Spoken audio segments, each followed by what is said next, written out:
दोस्तों, नमस्ते। कैसे हैं आप सभी? हम आशा करते हैं आप सभी बहुत अच्छे होंगे और आप सभी का जीवन ईश्वर कृपा से बहुत बहुत बहुत मज़े में कट रहे होंगे।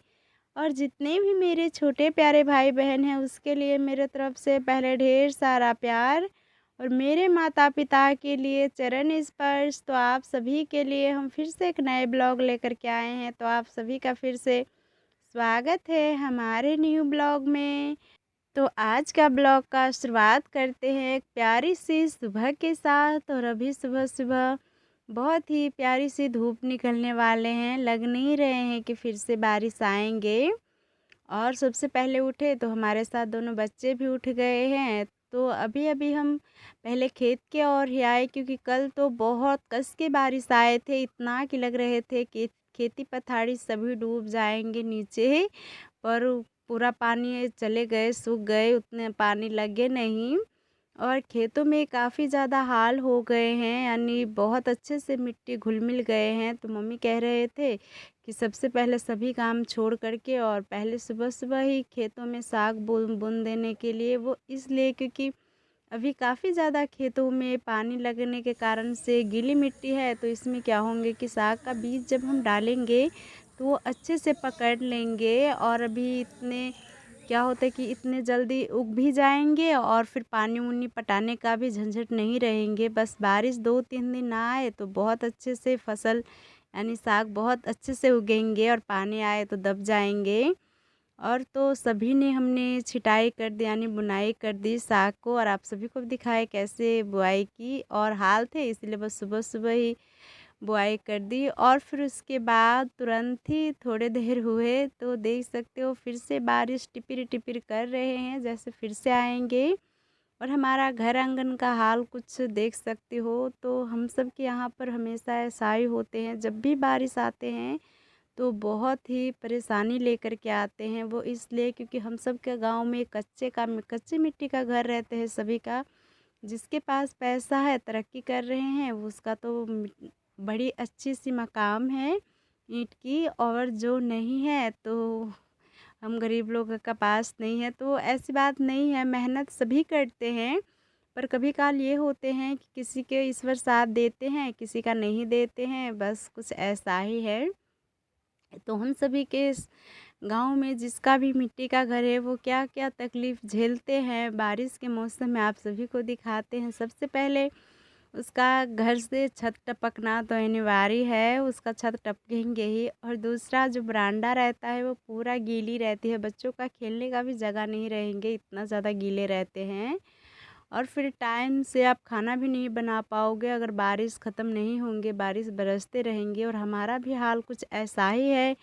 तो सबसे पहले हम उठे तो खेतों का काम पहले निपटाने चले गए, मम्मी कहे तो। और फिर उसके बाद आए तो जितने भी रात का बर्तन थे सभी को पहले समेट करके और कल पे धुलने के लिए रख दिए। और फिर एक झाड़ू लेकर के और घर सभी में अच्छे से झाड़ू लगा दिए। और रात को हम भी थोड़ी सी देर रात को सोए थे, वो इसलिए क्योंकि रात में बारिश हो रहे थे फिर से, तो पूरा हमारा बेड भीगे हुए थे, यानी बिस्तर पे भी पानी आ रहे थे। तो ज़्यादा पानी आ रहे थे तो बच्चों को उस साइड करके सुला देते थे, और हम थोड़ी देर इंतज़ार करते थे कि कम बारिश होंगे तो ज़्यादा पानी नहीं टपकेंगे, तो फिर उसके बाद हम सोएंगे।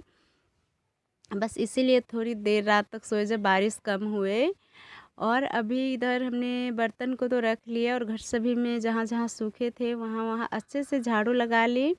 और जहाँ-जहाँ गीले हैं तो पूरा बरामदा पानी के कारण से पूरा बरामदा गीले हैं और बच्चों को खेलने लायक भी नहीं है। तो हाथों से हमने अच्छे से पानी को पोंछ करके और उसी मिट्टी जहाँ पर मिट्टी फूले-फूले थे उसी मिट्टी से अच्छे से हमने निपाई भी कर दी। और फिर निपाई करने के बाद वो काम तो हो गए, और इधर फिर रह गए थे, काफ़ी ज़्यादा आंगन में लग गए थे, अभी तो झाड़ू भी नहीं लगा पाएंगे। और पत्ते सब काफ़ी ज़्यादा गिरे हैं, तो पानी थे थोड़े से, तो जहाँ पर ईंट बिछाए थे वहाँ की पहले सफाई कर दी। और सफाई करने के बाद देख सकते हो घर आंगन कुछ इस तरीके से गीला सूखा लग रहा है, कहीं पर सूखा है कहीं पर गीला है, क्योंकि बारिश का मौसम में हमारा सभी का घर कुछ इस तरीका का है। आप सभी को पूरा बारिश देखने को मिलेंगे। और फिर सभी काम जब अच्छे से हमारा निपट गए थे तो फिर उसके बाद आ गए इधर खाना बनाने के लिए। और आज लेट होने के कारण से आयंस का स्कूल बस भी छूट गए, आज वो स्कूल भी नहीं जा पाए क्योंकि जब तक नाश्ता बना करके दिए तब तक उसकी गाड़ी जा चुकी थी, तो उसका आज स्कूल जाना कैंसिल हो गए। और इधर हमने नाश्ता आज नहीं बनाए हैं, बस खाना ही बना रहे हैं। तो खाना में है भात है और दाल है और कलिया की सब्जी है। और अभी तो इस टाइम यही बन रहे हैं हमारे यहाँ पर। तो जब तक हमारा कलिया की सब्ज़ी तैयार हो रहे हैं तब तक हम एक मसाला तैयार कर लेते हैं। तो वो मसाला क्या चीज़ का है बाद में बताएंगे। पहले हम मसाला में क्या क्या ले रहे हैं बता देते हैं। 3 चम्मच हमने पाँचफोरन ली और 3 चम्मच हमने अजवाइन रखे, 3 चम्मच हमने पीला वाला जो सरसों होते हैं वो रखे और 3 चम्मच फिर से हमने अलसीज रखे। और इन सभी को हम अच्छे से मिक्स कर लेते हैं। और फिर इधर जब तक मसाला मिक्स किए तब तक हमारा भाजी भी बन गए थे।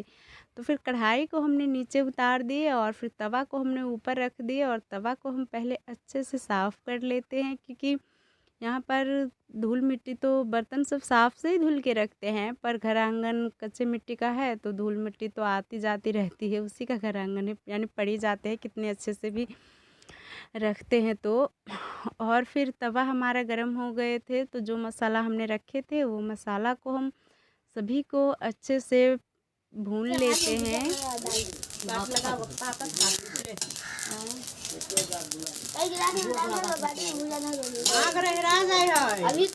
तो हमने 5 से 6 मिनट तक इसे चलाते हुए भुने बहुत अच्छे से। उसमें चटकने की आवाज़ भी आ रहे थे। तो जब कोई भी आप खरा मसाला भुनो और चटकने की आवाज़ आ जाए तो सोचना हमारा मसाला बहुत अच्छे से भुन गए हैं। तो हमारा भी मसाला कुछ इसी तरीके से भुन गए थे। तो फिर अलग बर्तन में हम रखे और फिर उसके बाद थोड़ी सी हमने लाल मिर्च ली थी, तो वो लाल मिर्च को भी भुने और भुनने के बाद वो सभी भुन गए। तो फिर उसमें हमने मिर्च भुने, जो हरी मिर्च हमारे यहाँ पर सभी खाना पसंद करते हैं। तो सब्जी हो गए थे, बस मिर्च नहीं भुने थे, इसलिए सभी खाने के लिए बैठे थे। तो मिर्च भी हमने अच्छे से भून लिए और फिर उसके बाद चूल्हे के पास ही में हम तवा को साइड करके रख देते हैं।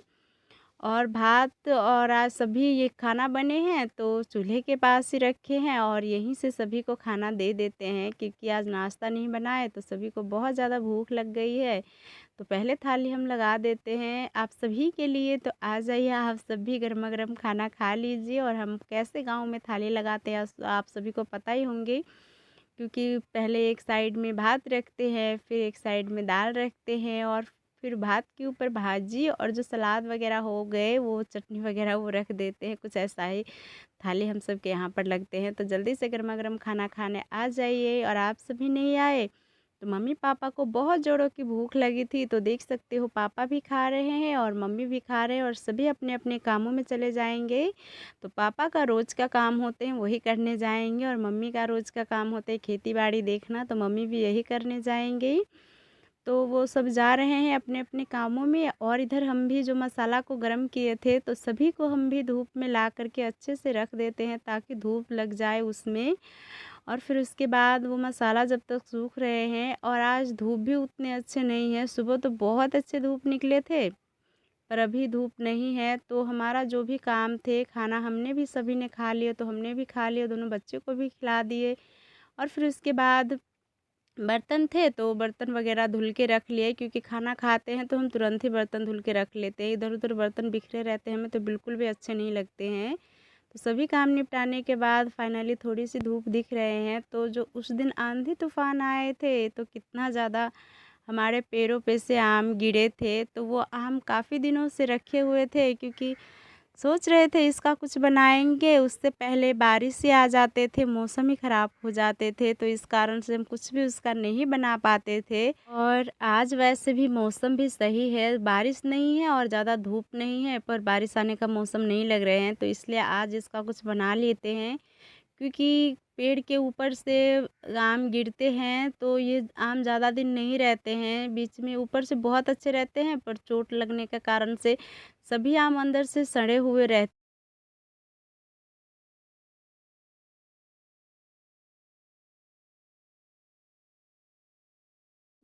बस कुछ ही अच्छे रहते हैं, तो इसका हम जल्दी से कुछ बना लेते हैं। तो उससे पहले हमने अच्छे से इसे साफ़ पानी से धुले 2 से 3 बार, और धुलने के बाद हम इसे फिर काट लेते हैं। और आप जब भी आम का अचार बनाओ तो एक बात का ध्यान रखना कि अब काटने से पहले आम को धुल लो, ताकि आम में पानी ना जा पाए। तो हमने कुछ ऐसा ही धुले थे, और फिर धुलने के बाद इसे अच्छे से काट लिए। और काटने का टाइम बहुत ज़्यादा मेहनत पड़ रहे थे, वो इसलिए क्योंकि आम में बहुत सख्त गुठलियाँ बन रहे थे, इसलिए बस नहीं कट रहे थे। थोड़ी सी आम थी तो सोचे छिलका वाला ही अचार बना लेते हैं, क्योंकि छिलका वाला बहुत अच्छे लगते हैं। वैसे तो छिला हुआ भी बनते हैं, पर आम ज़्यादा रहते हैं तो छिला हुआ बनते हैं। और इधर सभी आम हमारा मेहनत के बाद कट गए थे। बहुत मेहनत लगी काटने में, फिर भी कट गए। और जो काफ़ी ज़्यादा सड़े हुए थे तो वो सभी को हम बाल्टी में रख देते हैं और उस साइड फेंक देंगे पानी के साथ। इधर नहीं फेंकेंगे, क्योंकि आपका गुठलिया में सांप का उपतन होते हैं। तो आप सभी कभी काटो तो इसे दूर फेंको, अपने घर से आसपास नहीं फेंको। तो हम भी उधर ही फेंकेंगे, पास में नहीं फेंकेंगे। और आम सभी हमने काट लिए हैं, तो इसको अभी धूप में रखने पड़ेंगे। और धूप तो उतना ज़्यादा नहीं है, पर कभी आते हैं कभी छुप जाते हैं, पर जो है उसी से काम चलाने पड़ेंगे, क्योंकि धूप तो नहीं अपने हाथों में है।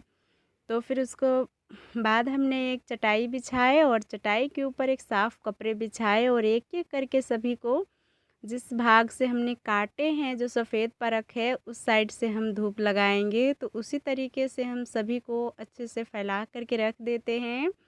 तो एक एक करके रखने में काफ़ी ज़्यादा टाइम लगेंगे, तो जल्दी हम थोड़ी सी रख लेते हैं। तो देख सकते हो हमने जल्दी जल्दी हाथ चला करके एक एक करके सभी को रख दिए हैं। और ये कुछ तरीके से हमने सभी को फैला करके रखे हैं। और सभी में अच्छे से अगर धूप लग जाए तो बहुत अच्छी बात है, क्योंकि कभी भी आप आम का अचार बनाओ तो उसको धूप में 2 से 3 घंटा ज़रूर रखना। इससे क्या होते हैं कि जो भी आम का एक्स्ट्रा पानी होते हैं वो सूख जाते हैं, ताकि आपका अचार 2 से 3 साल मज़े से चल जाते हैं। वो ख़राब होने का बिल्कुल भी चांस नहीं रहते हैं।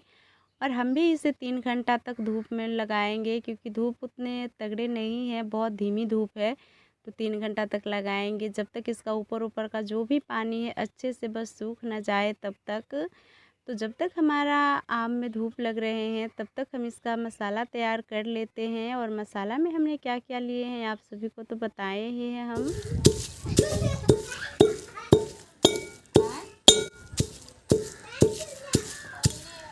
तो यही सब हम कुल अचार में हम मसाला बना कर के रखते हैं। कूट के अचार बनाते हैं, तो कोई चीज़ का भी अचार बनाते हैं तो खड़ा मसाला हम यही कुछ सब लेते हैं। इससे स्वाद भी अच्छी आती है और खाने में भी अच्छी लगती है। तो इसके बाद हम इसे कूटेंगे, तो फिर हम थोड़ी सी दरदरा ही कूटेंगे, इतना बारीक हमें नहीं कूटना है, क्योंकि अचार का मसाला थोड़ी सी दरदरा ही अच्छी लगती है। और कूटने में हमारा हाथ टूट रहे थे, क्योंकि कूटने में बहुत ज़्यादा मेहनत लगती है। और पीस भी सकते थे हम मिक्सी में, पर मिक्सी का पिसा हुआ हमें बिल्कुल भी नहीं पसंद है, क्योंकि कभी भी हम अचार बनाते हैं तो मसाला सभी कूट करके ही रखते हैं। इससे बहुत अच्छे फ्लेवर आते हैं। तो जब तक हमने मसाला कूटे और फिर इधर उधर का जो भी छोटे मोटे काम होते हैं निपटाए और थोड़ी सी आराम भी की, तब तक हमारा आम बहुत अच्छे से सूख गए हैं। और कितने अच्छे से सूखे हैं वो हम आप सबको भी बताएंगे। पहले हम इस साइड सभी आम को उठा करके रख लेते हैं। और आम को उठाने में, बर्तन में यानी रखने में रियांश आयंश हमारी हेल्प कर रहे थे। वो काफ़ी जल्दी जल्दी सभी को उठा करके रख रहे थे। और एक दो बच्चे ने काट के रख दिए थे, आयंश ने काटे थे, तो उसमें गुठलियाँ लगे ही थे, हमने नहीं देखे थे, तो बस वही गुठलियाँ हम हटा रहे थे अभी हमने देखे तो। और फिर इतने में मसाला में आयंस भिर गए, तो उसका आँख में मसाला लगने लगे। तो हम कह रहे थे धुलने जाने के लिए, तो वो धुलने जा रहे हैं। और हम अपने हाथों से इसलिए नहीं धुल रहे थे, क्योंकि हमारा हाथ में पहले से मसाला लगे हैं। उसके आँख पे पानी डालते तो और भी ज़्यादा जलन होती, तो इसीलिए मम्मी गए धुलने के लिए। और बच्चे सच में बहुत ज़्यादा शरारती है। हम बोल रहे थे कि यहाँ पर मत रहो, मिर्च मसाला आँखों में चले जाएंगे, फिर से नहीं जा रहे थे, पर गए जब आँख पे लगे तो चले गए। और इधर हमारा यहाँ बहुत अच्छे से सूख गए हैं। 3 घंटा हमने धूप दिखाए, तो जितना आम सूखे रहेंगे आपका उतना ज़्यादा कम चांस रहते हैं सड़ने का। तो आप कभी भी बनाओ तो ऐसा ही बनाओ। अगर आप सबको पता नहीं चल रहे हैं कि सूखे, कैसे पता चलेंगे कि इसमें ज़रा सा भी पानी नहीं है। तो आप सभी कॉटन का कपड़ा लेना और उस पे डिप करना। तो आप सभी को अगर पानी लगेंगे कपड़े में तो पता चल जाएंगे कि आम अभी थोड़ी सी और सूखेंगे, अगर नहीं लगे तो बहुत अच्छे से सूख गए हैं। और फिर जो भी मसाला हमें चाहिए था वो सभी मसाला हमने ले करके यहीं पर रख लिए थे। तो हमने सबसे पहले जो मसाला हमने कूटे थे, कूट के तैयार की थी, वो मसाला हम रखे और फिर उसके बाद हमें नमक डालनी थी। तो हमने 2 चम्मच नमक रखे, काली नमक, और 2 चम्मच काली नमक रखे और 2 चम्मच जो नमक हम सब्जियों में रोज़ खाते हैं वो नमक रखे। तो काली नमक ज़रूर रखना आप अचार में, और नमक का बिल्कुल भी कंजूसी ना करना। जितने आप थोड़ी सी चटपटा अचार बनाने चाहते हो तो उस हिसाब से आप नमक देना। और वैसे भी अचार में थोड़ी सी ज़्यादा भी नमक पड़ जाते हैं तो अचार ख़राब नहीं होते हैं, क्योंकि आप जितना नमक डालोगे उतने स्वादिष्ट अचार लगते हैं और ख़राब भी नहीं होते हैं। तो हमने 4 चम्मच इसमें नमक रखे थे, काली और सफ़ेद वाले नमक मिला करके, और फिर 3 चम्मच हमने इसमें हल्दी रख दिए कलर अनुसार। और सभी रखने के बाद हमने एक गिलास, बड़ी सी गिलास थी, उसमें हमने सरसों का तेल लिए थे। जो घर पे सरसों का तेल निकलवाते हैं हर साल, वो वाले सरसों का तेल थे। और फिर सभी रखने के बाद हमने अच्छे से हाथों से इसे मैश करेंगे। और मसाला भी हमने क्या क्या लिए है सभी चीज़ आप सभी को दिखाए। तो आप सभी तो बहुत ज़्यादा अचार खाए होंगे, कभी हम जो बना रहे हैं इस तरीके से आप सभी बना करके खाइए, सच में बहुत ज़्यादा स्वादिष्ट लगेंगे। क्योंकि मेहनत तो है, फिर टेस्ट भी बहुत अच्छे है। और इस तरीके से आप अचार बना करके अगर रखोगे तो 1 साल क्या 2 साल 3 साल भी आप रख सकते हो, ये बिल्कुल भी ख़राब नहीं होते हैं। और आप सभी के सामने हम घर का जो भी मसाला होते हैं उसी से बना रहे हैं, बाहर का कुछ भी मसाला इसमें नहीं रखिए, और बहुत ही स्वादिष्ट बनेंगे। तो आप सब भी इस तरीके से बना करके ज़रूर ट्राई करना, बहुत अच्छे सच में स्वाद आएंगे। और हम ये ऐसे बनाने अपनी मम्मी से सीखे हैं, क्योंकि हमारी मम्मी नानी जब भी अचार बनाते थे इसी तरीके से बनाते थे और सच में बहुत ज़्यादा टेस्टी लगते थे। तो हम भी ऐसा ही बनाते हैं। तो हमारा अचार में बहुत अच्छे से मसाला सभी में फैल गए हैं और बहुत अच्छे से मैश हो गए हैं। कोई भी अचार बिना मसाला के नहीं है, आम बहुत अच्छे से मैश हो गए हैं। तो फिर हम इसे अब थोड़ी सी पतला फैला देते हैं और फिर उसके बाद हम इसे धूप में रख देते हैं। और इसको उलट पुलट करने के लिए हम एक चम्मच लिए हैं और चम्मच से उलट पुलट करेंगे। और फिर उसके बाद हम कपड़े उठाने वाले थे, फिर हमारे हाथ में काफ़ी ज़्यादा मसाला लगे थे, तो फिर जा कर के साबुन से हमने पहले हाथ धुले। वो इसलिए क्योंकि अभी गर्मी का मौसम है और इतना मसाला हमने छुए हैं, और अगर हाथ अच्छे से नहीं साफ़ करेंगे 2 से 3 बार साबुन से तो क्या होते हैं कि हाथ में बहुत ज़्यादा जलन हो जाते हैं उंगली के बीचों बीच। तो इसीलिए मिर्च कभी भी छूते हैं, मिर्च मसाला, तो अच्छे से पहले हाथ धोना, नहीं तो बहुत ज़्यादा बाद में जलन होते हैं। और फिर इधर जो भी सामान इधर उधर फैले थे सभी को हम अच्छे से समेट करके घर में रख देते हैं। और फिर सामान समेटने के बाद हम गए घर में, तो कुछ दिन पहले जो प्रसाद चढ़ाए हुए थे माता जी को, तो कुछ प्रसाद घर में ही रह गए थे, खाए थे और पड़ोसियों को भी बांटे थे, पर और रह गए थे। तो उन्हीं प्रसाद में काफ़ी ज़्यादा मोटे मोटे जो काला वाला चींटी होते हैं जो बहुत कस के काटते हैं, तो वही वाला चींटी लग गए थे। तो इसके ऊपर हमने प्रसाद को फैला करके रख दिया, और जब चींटी चले जाएंगे तो एक एक करके सभी प्रसाद को ले लेंगे। और पता नहीं ऐसे क्यों होते हैं, कैसे भी करके मीठा सामान रखो, जैसे गुड़ हो गए, चीनी हो गए, और कोई मीठा प्रसाद हो गए, चींटी उसमें लगी जाते हैं। चाहे कितने भी अच्छे से रखो फिर भी परेशान करते हैं चींटी। तो साफ़ की तो 2 आयंस को दिए और 2 रियांस को भी दिए, और थोड़ी सी हम भी खाए, क्योंकि घर पे ये प्रसाद बनाए हैं दूध और चीनी के साथ, तो हमें बहुत अच्छी लगती है। घर में सभी बहुत अच्छे से खाते हैं तो हमें तो बहुत अच्छे लगते हैं, तो हम भी थोड़ी सी खाए और बांध के रख दिए। बाद में बच्चों रोएंगे तो उसे ही देंगे।